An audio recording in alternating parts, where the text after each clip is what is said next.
toɓɓe ɗiɗi tentude ñalawma hannde o ɗum renndini min ɗo ko rokirde déjà premier temps o matériel garɗo o min dokkira yimɓe natnoɓe adanɓe ɓen keeɓi matériel maɓɓe min dokkiɓe.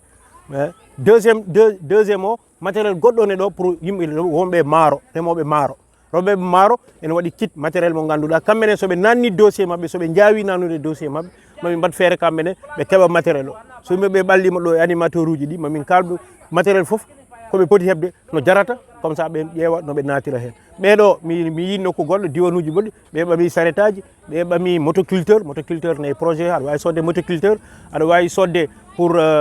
so maaro ma ɓendi a yi no ittirte ene metti aɗa wawi sodde machine pour itta maaro ma ko fof ene waɗi machine aji aussi eɗen mbawi ittude maaro ko waɗa padi waɗa moulin aɗa wawi ala ko wala e projet ko e nder filiére o ko taw yata mais min mbaɗi toɓɓere wotere goɗɗe asi woni assurance agricole assurance o ene waɗi fulla ene waɗi fayida assurance goto fof ne foti ɓamde ɗum serani hectare fof ko 8000 sa waɗi 8000 francs hectare a heeɓi assurance sa heeɓi assurance kala bonande heɓnoma e ndungu walla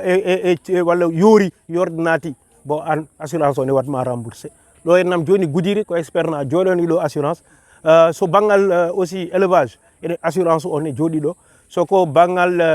en tout cas ko banggal ndema e gaynaka hay soko jogui ka gaynaka e banggal sax wujjude enen eɗen jogui ɗo en beaucoup de probléme eɓe gujja nayyi eɓe gujja beyi eɓe gujja baali mais so ɗum woodi sa waɗi assuré ta waɗi sécurisé nayyi maɗa waɗi sécurisé baali ma sa waɗi assuré so wujjama ko projet o ruttutuma 80% ko organisation internationale biyeteɗo Meda kanko addi projet au Sénégal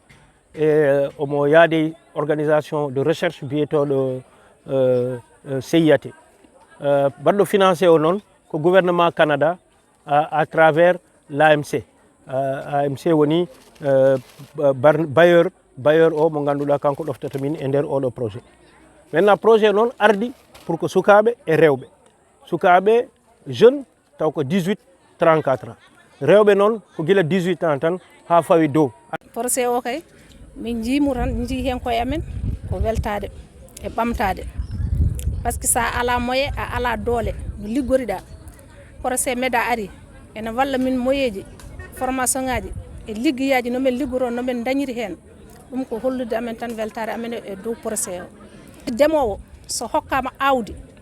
no ako liggori foti tan ko weltade heen gati hayde somin ngalano ɗum ɗo min daranno koye amen min ƴeewoy nomin coodoroye jeere min cooda min ndema joni ɗum Meda addani min ha e juuɗe amen ko weltade tan e ɓamtade wonani min heen par ce que min coodyanno ko ɗum dañan ko hedde amen somin ndemi kadi gartam garo jam hen ɗam kadi dañan ko ɓeyde amen awdi ndi min keeɓi ko awdi kanƴe min keeɓi ko awdi basalle min keeɓi ko awdi follere bisab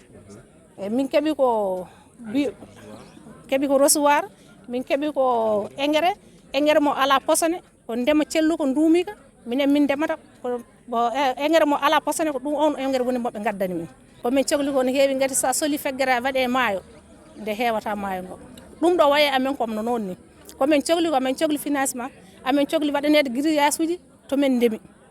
amin cohli waɗede financement nomin liggori amin jiiɗi liggade won waɗoɓe ɓohe won waɗoɓe jiuji won waɗoɓe ndema fof won waɗoɓe commerçant min fof min jiiɗi hen ko yiide hen koye amen min mbaɗe financement min mbaɗane grillage uji min mbaɗane ndiyam en guta guɗ en eto min ndemi min jiiye hen koye amen somin keeɓi ɗumenam jeere Goudiry ala to ɓamoyta lijumaji goɗɗi so wona e diwan Goudiry he amin mbawi amin jogui ngal pellital amin jogui nden darde wawde lijjide ɗumenam somin keeɓi leydi e grillage uji e ndiyam tomin liggi amin mbawi marsinde jeere Goudiry taw ɗaɓɓoyta nokku goɗɗo